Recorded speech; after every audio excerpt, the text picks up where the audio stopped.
جلد ہی اس پہ پارٹی فیصلہ ہوگا اور ان کے نام ہم قوم کے ساتھ شیئر کریں گے، ان کے حلقے کے لوگوں کو بتائیں گے کہ ان کے مکروہ چہرے دیکھ لو، اور شاید ان میں سے چند ایسے تھے جو پہلے سے ان کی کمٹمنٹس تھی، 7 دن پہلے سب کو کہا ہوا تھا ان تمام کو کہ انڈر گراؤنڈ چلے جاؤ، حزب اختلاف کے ممبران اسمبلی کو اغوا کر کے ان سے اپنے مرضی کا ووٹ دلوا رہے ہیں، نمبر 1۔ نمبر 2، ریزرو سیٹیں جو ہماری ڈیسائیڈ ہوئی ہیں سپریم کورٹ میں، ان میں ہماری خواتین اور مینارٹیز کی نمائندگی نہیں ہے، تقریباً 23-24 سیٹیں ہیں۔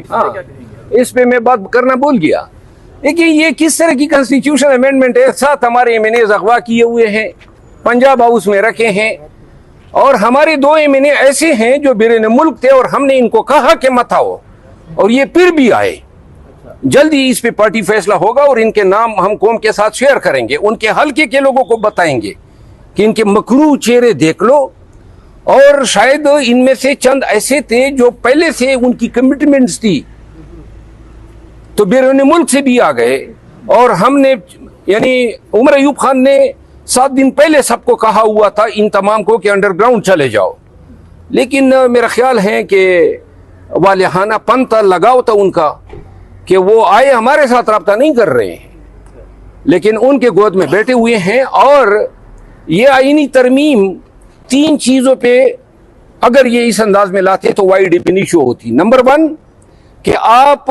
حزب اختلاف کے ممبران اسمبلی کو اغوا کر کے ان سے اپنے مرضی کا ووٹ دلوا رہے ہیں، نمبر 1۔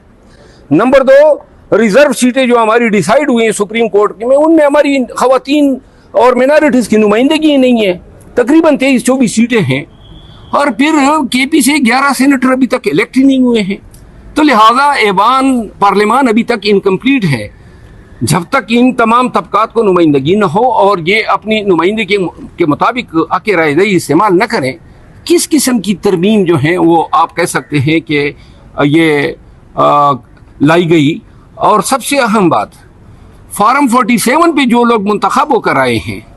ان کا کوئی حق نہیں ہے کہ وہ ووٹ استعمال کرے، تو لہذا ایوان کی اپنی لیجیٹیمیسی جو ہے وہ بھی